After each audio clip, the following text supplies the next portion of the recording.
Hi everyone. Are you experiencing the pain of brokenheartedness?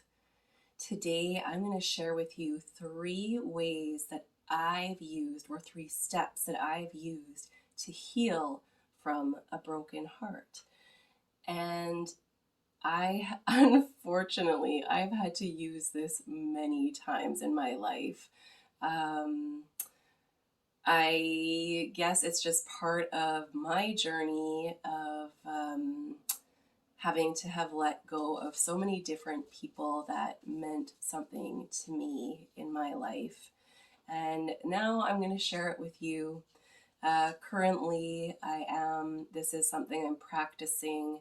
There is a 35-year friendship that is, as far as I know, over after I had let this person know that things were feeling unbalanced in our friendship and that I needed her to step up a little bit more. And I was pretty specific about it. And also that I was willing to negotiate, and she has ghosted me. So this is a big one.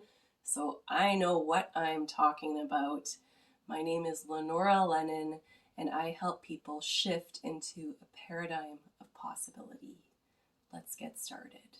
So, the first step to heal a broken heart is don't try to change the person who has done the damage. Like I mentioned, I did let this person know that there was an issue, and I was clear about what I needed and that I was willing to negotiate.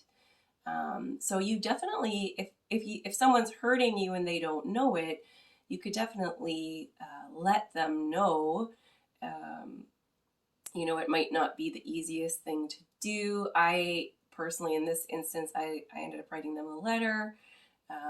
There's no right way to do it, but you do need to let your concerns be known. And if they are willing to change, that's great, but they're going to let you know pretty quickly. Even if they say yes, but then they don't change, then that's your answer.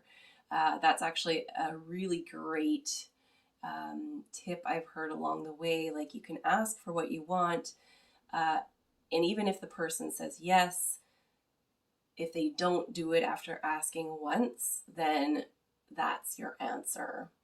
If they don't end up being willing to meet you on some level, it's time for you to cut ties with them if it's hurting you to have them in your life. So the second step to healing a broken heart is get sad, get mad, and get support. Doesn't have to be in that order. Cry. Let yourself cry. Uh, if you have a friend that you feel comfortable to talk with about your broken heart and cry with them, great. But let yourself cry. Let yourself scream into a pillow. Get active. Take a boxing class could be helpful. I've taken boxing classes, and you can imagine the person when you're hitting the heavy bag, that it's their face that you're hitting. Because of course we're not going to hit actual faces, but if you're feeling that angry, then you need to get it out. Get the sadness out and get the anger out. Art is another great way to do that, artistic endeavors. So if you're a singer, sing songs that get it out. If you're a visual artist in whatever medium, create some sort of art piece. Let it all out. And it's not going to be for anyone but you. Just let it come out however it needs to. Writing is something that I really like to do to sort out my feelings. And just whatever you need, all of these things I've mentioned, get sad, get mad, cry, get it out. You have to let it out, because the thing is, the feelings like this strong, they don't go away just because you ignore them. They end up coming out in unhealthy ways that could come up in addiction, in addictive behaviors, in self-sabotaging behaviors. You need to take care of yourself. Definitely get active in any way that you can. Get your heart rate up. Aerobic exercise is so good for any type of trauma. I know it can be a lot to maybe do this right away, but for sure within the first, after the initial shock wears off, get your body moving in whatever way you can. Step 3. Oh, sorry, I'm going to backtrack there. There's one more section of step 2 is get support. So there's lots of ways that you can do this. I live in Canada. I feel so blessed that the federal government now funds a 24/7 phone or text support line for all Canadians. It's called Wellness Together. Google it. It's amazing. You can talk to a professional counselor any time of day, any day of the week. So that's in Canada.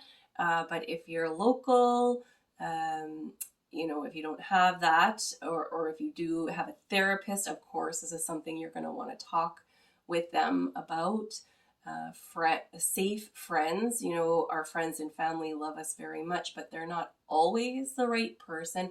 They don't necessarily have the skills to support us through trauma, which is what a heartbreak is, a trauma. So if you do have friends and family that you do honestly feel that does give you the support you need, that's great. Of course, you don't need professional therapy if you feel like you've got enough of emotionally intelligent people in your life that can support you through this. But if you can't afford therapy yourself, if you live in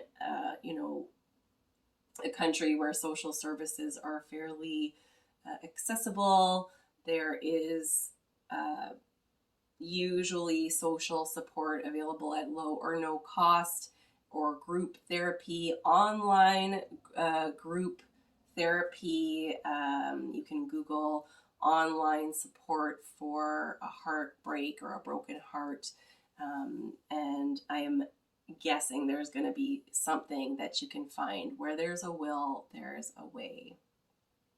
Step 3. Forgiveness. So you're not going to want to jump to this step. This is definitely in order. Don't try to change the person. Get mad, get sad, get support. And then once the kind of hurricane of feelings start to subside, which for me, this has been a little over 2 months since this has all happened.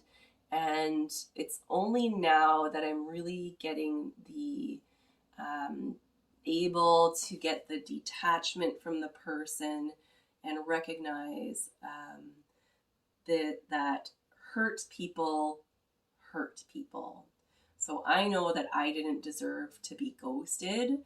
I know that I don't deserve that.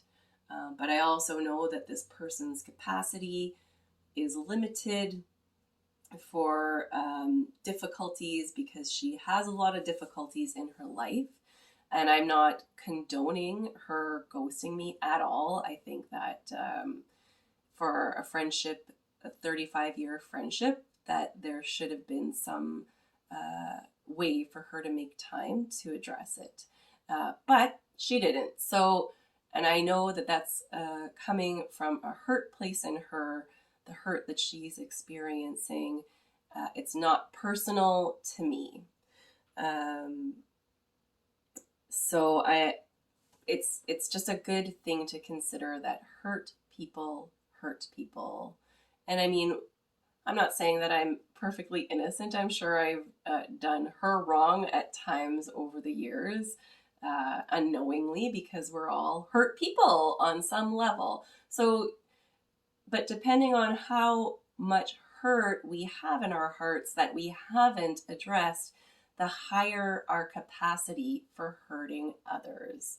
So I know that I've been working for over 20 years now on healing trauma and hurt in my heart, and I might still inadvertently hurt someone, and I'm able to reflect on it and apologize if I feel like I did, or if I feel like maybe it's not a big enough of a deal to apologize, I just take note and try to do better next time.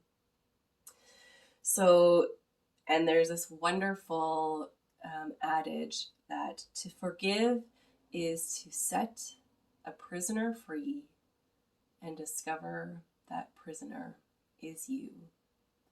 Because, we know we have these people in our lives, we have family, close friends, partners, children, that we consider as part of our identities. And luckily, for a lot of folks, that those people can stay in our life. But for some of these relationships, unfortunately, of course, they don't last forever. And we do have to let them go. And that's when we can really work on individuation. I think there is a level of enmeshment that we experience when we are really close to people. But ultimately, we are our own selves and they are their own selves. And we are on our individual journeys. And for maybe a very long time, those journeys aligned. But then for whatever reason, sometimes they do end. And that's when we do need to work on our individuation and really accept that they are a different person. They're not you. And we all have autonomy in our lives to do what we will.